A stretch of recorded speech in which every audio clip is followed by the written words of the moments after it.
giving you the equation every time. Good. And you'll see right here in this story problem, it's telling you what the equation is. So when we think of a quadratic, a lot of this is like a ball being thrown or anything being dropped. In the gravity, I believe it's 9.8 meters per second. Is that what we call the acceleration? So they're going to give you the formula almost every time. And if they don't give it to you, it's very easy to set up, even easier than the last one. So this first one is saying a soccer ball is kicked from the ground with an initial upward velocity of 90 feet per second. So notice they put the 90 right here, feet per second. The equation h of t, which means the height at any given time t. So whatever t I put in here, that's my seconds, and this is the height at that given time. So h of t is equal to negative 16t squared plus 90t gives the height h of the ball after t seconds. How many seconds will it take the ball to reach its maximum height?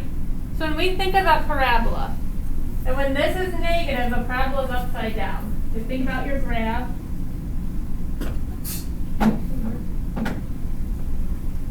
We have our x and y.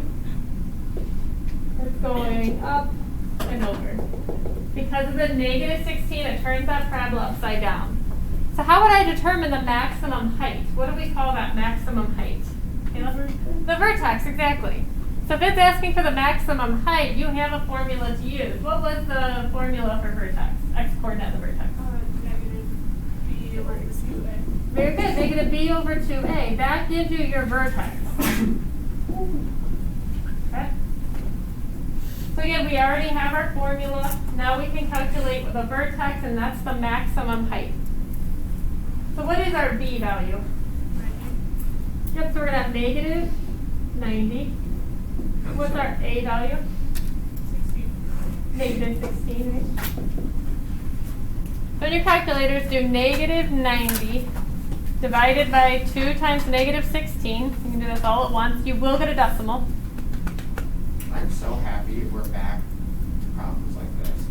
And not I thought you would be. We have to end on a good note on a Friday. Wait, This is a work. Oh, I think you. But they give you everything. Yep. You don't have to read. Wait, so we have to put the 16 in front. What did you get, Luke? You said.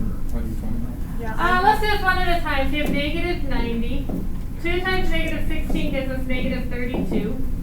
And again, you will get a decimal. What would negative 90 divided by negative 32 be? Very good. What was it? 2 point, I just looked at it. 81. Now I put x, but really it's t. T is time, so this is how many seconds it takes for it to reach maximum height. Because this is now our time, and this is our height. It's like those movies where those people are like calculating how to like throw the basketball in and get it in because they're like, it's like the final countdown or whatever. Yes. And then it's like all these numbers are popping up. That's exactly what it is. All right, so that's how many seconds it will take. Part B is saying, what is the maximum height? So what do I do now, Ethan? Or do you have a question? I'll kind of not remember this one then. Sure. Well, how do I get the maximum height, Kayla? You put the 2 point, that decimal in. Very good. So if I plug this in for the seconds for the maximum height, that's going to give me what the height actually is. So you're going to do really h of 2.8125.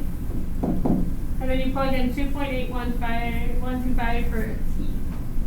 Negative 16 times 2.8125 squared plus 90 times 2.8125. So you have to have all those numbers right there, why can't it just be like 2.8? So wouldn't that mean the same thing? You could. I was just being exact for you. Oh, I didn't know if it would be like the same thing. It'll be a little bit off because you rounded. Oh, okay. So what do we get when we plug that in?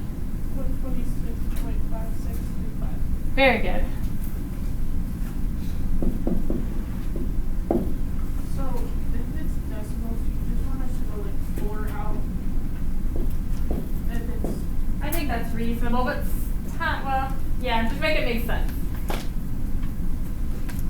My answer here is 126.5625 feet is your maximum height. so we need a range. I think Did you guys remember which one's which? Domain and range? Domain is up and Range down. is how far, domain is. Domain is your x values. Oh, I thought we were talking about graphing. Gotcha. Range is your y values. So what we could do to make it super convenient, since it's Friday afternoon, Desmos. Desmos, which is on my other computer, other screen, I should say. Hang on. I already have it plugged in for you, so it's going to be quick since it's Friday. So on Desmos, if you just plug that in, we could get our domain and range, but you'll see how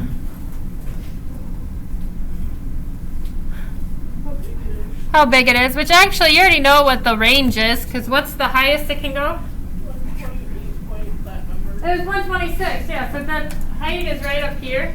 It can't go below 0 though, because we're dealing with height, right? It can't fall below the actual ground. So this would be 0, range, excuse me, would be 0 to 126 point, whatever the decimals were. I'll show you how to write it in a minute. And then I said domain and range.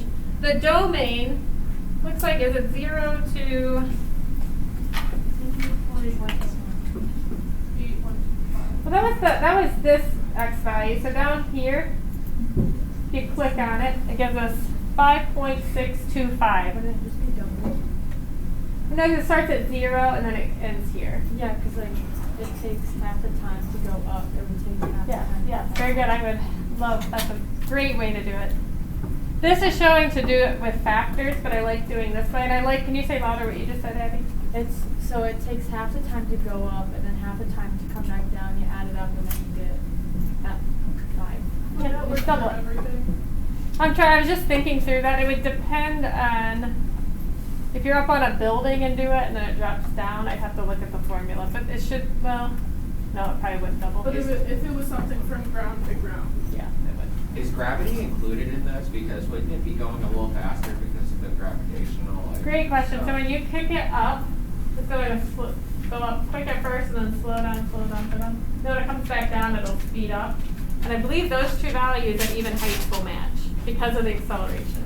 Well, like gravity, like those astronauts when they're coming down from space, isn't like wouldn't it be like max velocity or whatever like that? Isn't that a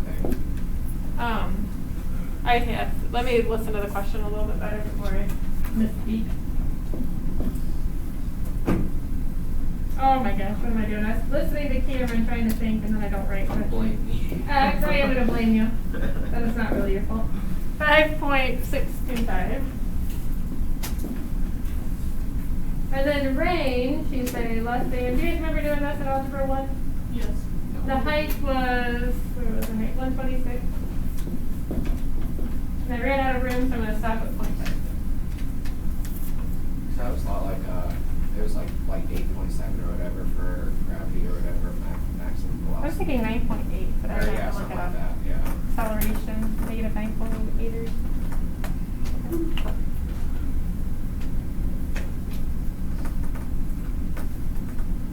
Alright, let's do one more for the end of it. Do you put the units in when you're domain range? No, you do not. Great question. No units for that. Number 2, an apple is launched directly upward at 64 feet per second from a platform 80 feet high. The equation for this apple's height at time t after launch is h of t equals negative 16t squared plus 64t plus 80. So notice the plus 80. What is the height of the apple after 3 seconds? What do I do for this one? Plug the 3 in. That's how easy this is. So if it's giving you seconds, you're just plugging 3 in to find the height. So you're doing h of 3, so the t is becoming 3. Negative 16 times 3 squared plus 64 times 3 plus 80. 120. Very good. And that's the height, so this is in feet, I believe.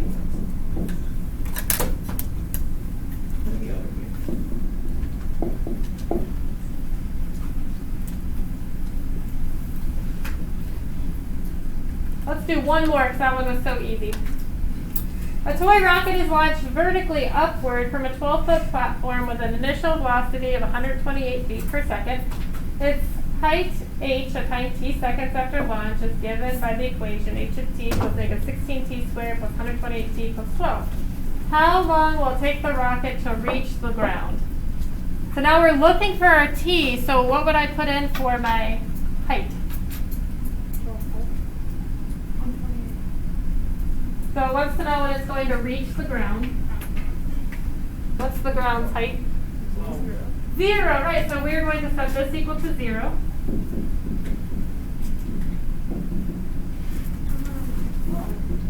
What's that? 12. Not Oh, 12. that's, okay, never mind. Okay. I see the word. We're going to use the quadratic formula. You could take a 2 out if you wanted. It doesn't matter. You could do it with it written as is. Wait, what formula are we using? Quadratic. Quadratic. Negative b plus or minus the square root of b squared minus 4ac all over minus right negative 32. Focus. Now you're going to get 2 answers. So underneath the radical, we're going to get. Well, what did we get underneath the radical? What did you guys calculate?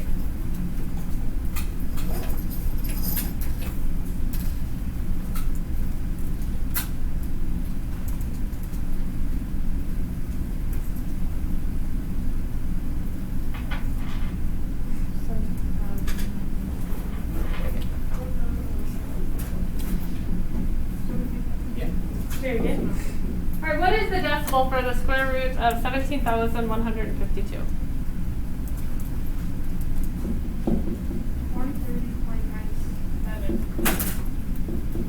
130.97. 130.597. Now I'm hearing 2 different people. Say it again for me. 130.97. Yep. Because it's 9.65. Yada yada. So we need to do, there's 2 answers here. You do negative 128 plus 130.97, hit equals, then divide by negative 32. So negative 128 plus 130.97. Is it negative 32? It is negative 32. 0.09. Negative 0.096. One of ours is negative 0.09. Okay, let's do the minus. Clearly that's not the right one. So negative 128 minus 130.97, it equals, then divide by negative 32. 8.09. Very good. Now, how long it will take the rocket to reach the ground? So is it negative 0.90 seconds or 8 seconds and 0.09? So this one won't work, so it's 8.09 seconds. Big deal about having negative. Correct, that would be like in the past. Or it'd be like through the building, especially on the building. Oh, platform, so it's like behind the platform. Alright, I'm gonna stop there.